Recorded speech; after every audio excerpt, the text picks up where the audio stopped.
Hi, I'm Ken Minkus, Executive Editor at Computer World. I'm here with Mike Dagonia, Apple expert, sitting on a box today, it looks like. We're here to talk about the iPad Pro, and is it ready for the enterprise finally? Stick around.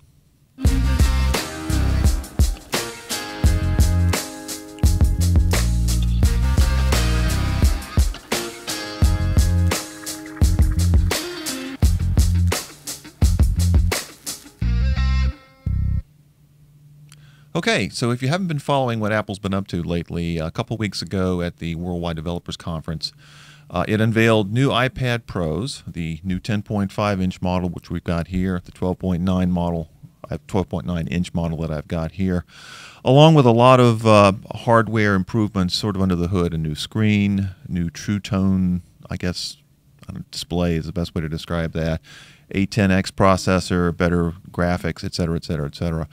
And that always raises the question, which has been popping up for about the last 2 years now, as to whether or not the iPad Pro is really ready for the enterprise. I mean, obviously it seems like the hardware is there. You've got the keyboard, you've got, but that in combination with what's coming this fall with iOS 11 prompted me to ask Mike whether he thinks, having spent a little bit of time with the new 10.5-inch iPad Pro, are we finally at the point now where people in the workplace, in enterprises, can use an iPad as a PC or Mac replacement, or is it? The answer is still the same. It depends on your I wanted focus. a definitive answer today. Okay, go ahead. It depends on the focus and what you are doing. Okay. I mean, there's a lot of improvements in these two models. The display is amazing. I like the bumped up size. I like the lightness of the bumped this up model. size of the 10.5 compared to the 9.7. Exactly. You seem to be gravitating. You've got the first generation of the 12.9 inch. That's Have right. you found it to be just too big to carry around and deal with? I like it because when I'm using it, I like the larger screen. Yeah. But I do like the size of this now. The portability. Because I always, between the 9.7-inch iPad and Right. the 12.9-inch iPad, I would always go to the larger one. Yeah. But this is a good size and a good weight, and the features that they introduced, I mean, it just works really well for somebody who's portable. Okay. And by increasing the size of the screen, they were able to increase the size of the keyboard as well, right, on the case, which makes it easier to type. Because can you tell a difference? Because the keyboard has been one of the issues that I think people have had. Actually saying, okay, I can use an iPad. If you're obviously just using the screen, portability is key. You got that. But to really use it, and be productive with it in the workplace, you're going to need a keyboard that you really can spend a lot of time typing on. Right. This one feels better to you? This feels better because it has more spacing to be about the size of a normal size keyboard. Okay. What it does is allows for more comfortable typing without adjusting or feeling You're cramped. not crunching. Right. Okay. Before I know people who would have who would bring external keyboards with them, like Bluetooth keyboards. Yeah. And this is a good compromise. And the machine is very responsive. It's an iPad. Right. And what's nice about the iPad is that it's very direct. It either does what you want or it doesn't. Yeah. And that's pretty much the same business case, use case, personal case. I mean, it all. If it does what you want, why not use it? I have a friend who just works on the iPad, and he has an iPad Pro. Oh, you mean he does his work on the iPad? He does all of his work on the iPad. Okay. And it's because what does he do? What profession? He's he runs the IT department for CDW. Okay. And everything he does is on the iPad Pro because it aligns with his business needs. Okay. He does a lot of email, he does a lot of messaging, and all of that's available on the iPad. Right. So again, it depends. Does it do what you want? And if so, then use it. If you're efficient. It seems like, especially this year with these new models, one of the things that Apple has done is sort of unified the underlying architecture. I mean, basically the internals, the chip, the motion graphics, I think even the camera system now is the same. The only decision you have to make is how much storage you want, and you can now get up to half a gig of storage, right? Right. Or no. Oh, no, yeah. Let me see. Half a terabyte, I mean. Half a gig would not be much. Yeah, half a gig. Half a terabyte. 512 gigs of storage is now available.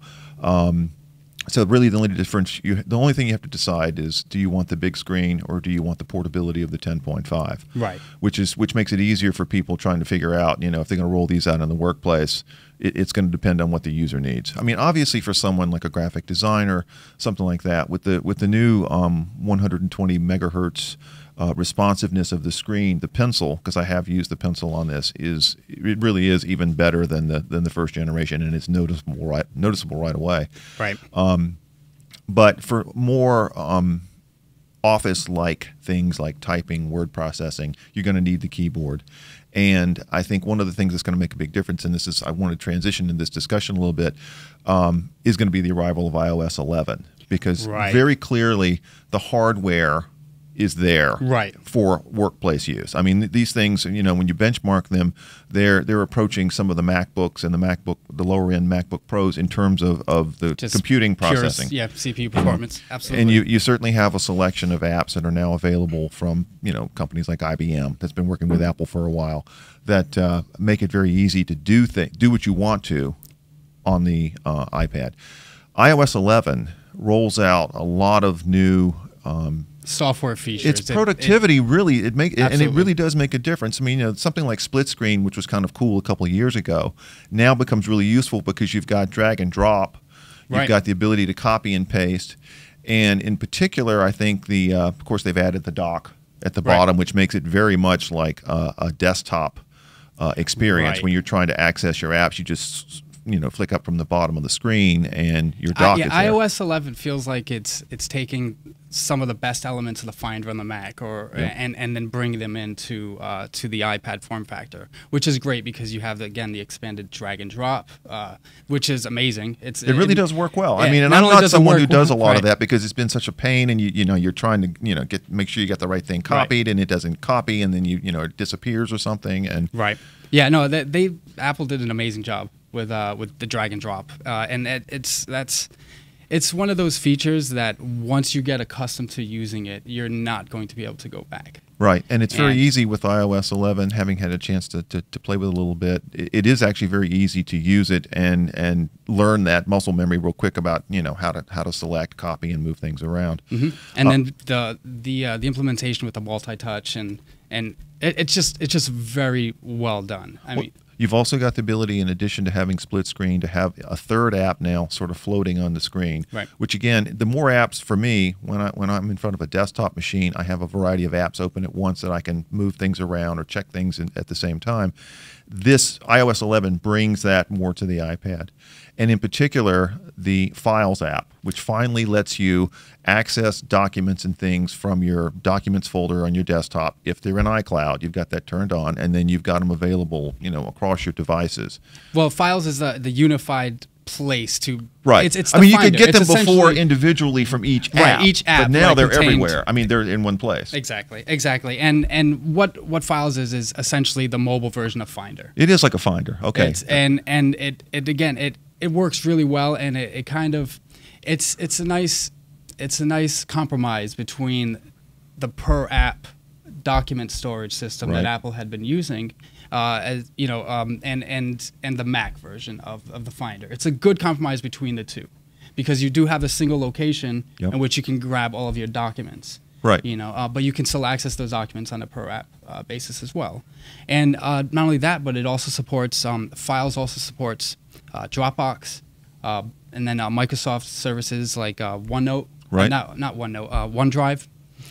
It also supports the Google Drive. So you have a bunch of file, destinations basically, or wherever basically whichever cloud provider you're using to store your documents in is now available in one place. Right. In iOS, well, it will be when iOS 11 arrives this fall. It's in a centralized location. Right. And that'll just make for someone who's accustomed to the Finder and likes to create folders, to try and then use tags and to basically how do you say, to basically control the documents, and not at a per app level. Yep. This gives you that level of control. That's again a nice hybrid between mobile and what was on the desktop. Yeah. Right.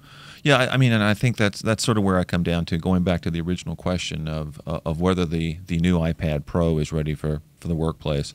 I think the old iPad Pro was probably ready for the workplace, but I don't think that iOS 10, maybe iOS 9, I guess is what they started out with, really allowed people to do as much with iOS as possible, and I think the kinds of things that are going to be rolling out with iOS 11 really do sort of cement the pieces together in a way that you can come up with workflows that it may be different than what you do on the desktop, but it's still not like a kludge. It doesn't feel like you're just, I mean, there's still some things when in doing my job as an editor, when I'm editing stories and things like that I have to think differently when I'm on the iPad. Right. But if I'm mobile, I can do anything that I need to do on my iPad. Absolutely. Even if I choose not to do it all the time. Yeah, iOS 11 with between files and not access to the file system, but being able to manipulate the file directories and essentially move things around easily.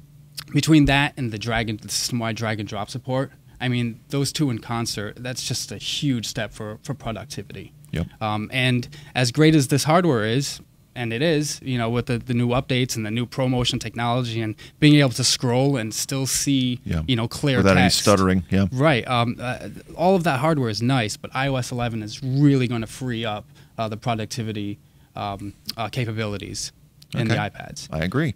So, all right, back to the original question, iPad Pro plus iOS 11 ready for the workplace. I would say I agree with you. It's not for everybody. But for a lot more people, I think, who might have toyed with the idea of using an iPad in the workplace and may have held off because of keyboard concerns, iOS concerns, whatever, this fall will be a chance for them to take another look at it and look at it seriously, because it seems like it's a real option. Absolutely. Completely agree with that. They did a great job, and right now, even with the beta, you can see the difference that, again, the system-wide drag and drop, all of that working in concert together, it makes for a much better, a much more cohesive user experience. Okay. I should note that Apple has said that there'll be a public version of the iOS 11 beta out, I think, by the end of June. So people might want to try that out now before the final version arrives. Or at least the IT departments might want to get a head start on it to see how well we can implement this going forward. And whether there's any problems to worry about. Okay, good. All right, so that's a quick look at the iPad Pro, iOS 11, whether it's ready for the workplace, coming to a cubicle near you perhaps. Mike, thanks for stopping by. Appreciate the insights. No problem. Thanks for having me. Thanks for watching us. Again, we're on iTunes if you want to look us up, Mingus on Tech. For now, that's a wrap.